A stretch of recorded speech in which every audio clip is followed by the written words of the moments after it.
रात के सन्नाटे में अगर किसी पहाड़ी हाईवे पर अचानक एक भारी सैन्य विमान उतर जाए तो क्या वह सिर्फ एक लैंडिंग होगी या वह किसी आने वाले तूफान का संकेत है।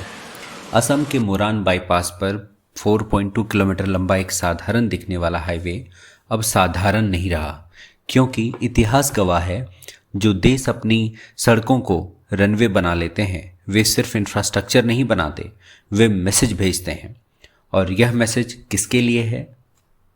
नॉर्थ की ओर हिमालय के पार बैठा एक पड़ोसी जिसने पिछले कुछ वर्षों में एलएसी के पास अपनी एयरबेस को इतना मजबूत कर लिया है।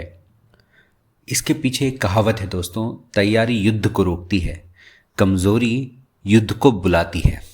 चलिए शुरू करते हैं हाई फीवर में। आप सबको महाशिवरात्रि की ढेर सारी शुभकामनाएं। चीन ने तिब्बत के पठार पर कई एयरबेस विकसित किए थे। Harden shelters, long runways, rapid deployment systems. उसने क्लियर संकेत दिया था कि air power is central to modern warfare. लेकिन भारत ने जवाब शोर मचाकर नहीं दिया। भारत ने जवाब दिया चुपचाप, कंक्रीट और एस्फाल्ट के जरिए। 2021 में कंसेप्चुअलाइज हुआ एक प्रोजेक्ट, 2025 में कंप्लीट हुआ। कॉस्ट कितना? तकरीबन 100 करोड़, 99.86 करोड़ रुपए, यानी 100 करोड़ रुपए। लोकेशन किस जगह पे बनाया गया था? ये मोरन बाईपास डिब्रूगढ़ आसाम में बनाया गया। इसकी लंबाई टोटल 4.2 किलोमीटर है। पर्पस सिंपल है, इमरजेंसी लैंडिंग फैसिलिटी यानी ELF। ये वर्ड आपको बार बार सुनने को मिलेगा। सुनने में थोड़ा टेक्निकल लगता है, लेकिन इसका जो स्ट्रैटेजिक मीनिंग है वो बहुत गहरा है।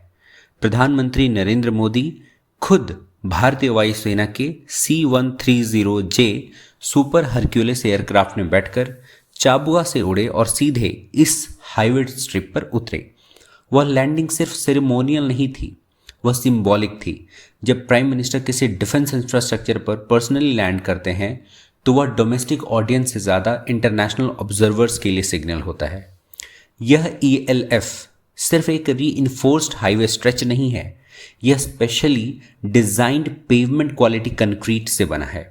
इस पर फाइटर जेट्स लगभग 40 टन क्लास, ट्रांसपोर्ट एयरक्राफ्ट लगभग 70 प्लस टन क्लास और हेलीकॉप्टर्स सेफली ऑपरेट कर सकते हैं। अब सोचिए, अगर किसी कॉन्फ्लिक्ट सिनेरियो में traditional air base missile attack का टारगेट बन जाए तो रनवे क्रैटर्ड हो जाएगा, एयरक्राफ्ट ग्राउंड पर वल्नरेबल हो जाएंगे। तो क्या होगा? यहीं से शुरू होती है डिस्पर्सल स्ट्रैटेजी। मतलब एयर पावर की सबसे बड़ी वल्नरेबिलिटी है कंसंट्रेशन और सबसे बड़ी स्ट्रेंथ है मोबिलिटी। जब हाईवे खुद रनवे बन जाए तो इनेमी के लिए टारगेट लिस्ट बढ़ जाता है और अटैक प्लानिंग कॉम्प्लेक्स हो जाती है। मोरान जो है ELF यानी इमरजेंसी लैंडिंग फैसिलिटी लगभग 300 किलोमीटर की दूर पर है LAC से, जो कि बहुत ही नज़दीक है। यह डिस्टेंस टैक्टिकल फ्लेक्सिबिलिटी देता है, यह प्रॉक्सिमिटी रैपिड रिस्पॉन्स देता है। चीन के पास जो तिब्बत है उसमें कम से कम 7 ऑपरेशनल एयरबेस हैं। उसने हार्डन शेल्टर्स बनाए, लॉजिस्टिक नेटवर्क मजबूत किया, लेकिन प्लेट्यू जियोग्राफी की अपनी लिमिटेशंस हैं। High altitude reduces aircraft payload capacity. Bharat के पास असम प्लेन्स का एडवांटेज है। Lower altitude, better fuel efficiency, higher payload capability. अब अगर तेजपुर, जोरहाट, चाबुआ जैसे इस्टेब्लिश्ड एयर बेसिस के साथ यह ELF जुड़ जाए, मतलब इमरजेंसी लैंडिंग फैसिलिटी जुड़ जाए, तो यह सिर्फ एक रनवे नहीं रहता, यह इंटीग्रेटेड एयर डिफेंस ग्रिड का हिस्सा बन जाता है। और यही स्ट्रैटेजिक शिफ्ट दिखता है। पहले हाईवे सिर्फ सिविलियन मोबिलिटी के लिए थे, अब वही हाईवे डुअल यूज इंफ्रास्ट्रक्चर बन रहे हैं। मतलब उसको मिलिट्री भी यूज कर सकती है और सिविलियन इमरजेंसी यूज भी कर सकती है। नेचुरल डिजास्टर्स जैसे flood, earthquake, landslide north east region में कॉमन है। सो ऐसे एडवांस्ड लैंडिंग ग्राउंड्स बनाएं। यह ELF उसी ब्रॉडर पैटर्न का हिस्सा है। इमेजिन कीजिए, कॉन्फ्लिक्ट के पहले 24 घंटे enemy tries to disable main air bases, लेकिन एयरक्राफ्ट पहले ही डिस्पर्स हो चुके हैं कुछ हाईवे स्ट्रिप्स पर, कुछ अल्टरनेट फैसिलिटीज पर। रिजल्ट, एयर पावर इंटैक्ट, मतलब यही सर्वाइवलिटी अपग्रेड है।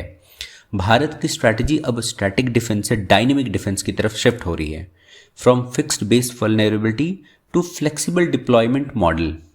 और यह बदलाव साइलेंट है लेकिन डिसिसिव है। पीएम मोदी की लैंडिंग ने इस प्रोजेक्ट को पॉलिटिकल लेजिटिमेसी दे दी है, लेकिन डिफेंस प्लानर्स के लिए यह ऑपरेशनल माइलस्टोन था। जब एयरक्राफ्ट हाईवे पर उतरता है तो वह सिर्फ रनवे टेस्ट नहीं करता, वह लॉजिस्टिक चेन टेस्ट करता है, पेरीमीटर सिक्योरिटी टेस्ट करता है, rapid sealing of traffic test करता है। ऑपरेशनल रेडीनेस सिर्फ कंक्रीट से नहीं आती है दोस्तों, कोऑर्डिनेशन से आती है। Indian air force, national NHAI, state authority, सभी का सिनर्जी इसमें दिखता है। अब एक और एंगल, अगर किसी एडवर्सरी को पता हो कि टारगेट सिर्फ एक एयरबेस नहीं है बल्कि मल्टीपल हिडन और कन्वर्टिबल लैंडिंग स्ट्रिप्स हैं, तो अटैक प्लानिंग अनसर्टेन हो जाती है। Uncertainty itself becomes a weapon. China का पर्सपेक्टिव से देखा जाए यह एक साइलेंट मैसेज है। भारत ने लाउड स्टेटमेंट नहीं दिया, लेकिन रनवे बनाकर बता दिया हमारे पास डेप्थ है। डेप्थ किस में? Depth in geography, depth in strategy, depth in planning. Hasimara में राफेल स्क्वाड्रन ऑलरेडी मौजूद है, तेजपुर, जोरहाट, चाबुआ एक्टिव हैं। अब मोरान ELF जुड़ गया, यह लेयर डिफेंस आर्किटेक्चर बन रहा है।